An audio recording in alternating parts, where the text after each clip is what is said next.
إذا سال لعابك أو إذا زادت حموضة فمك فهذا أمر طبيعي.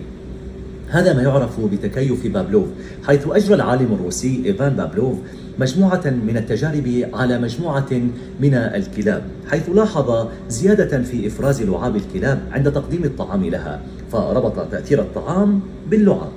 وعند البشر يحدث الأمر ذاته أيضا عند اقتران حافز بيولوجي قوي وهو الحاجة إلى الطعام مع حافز طبيعي وهو النظر إلى الطعام الحامض. عندما نأكل هذه الليمونة مثلا يزيد إفراز الغدد اللعابية لكي تعدل حموضة الفم،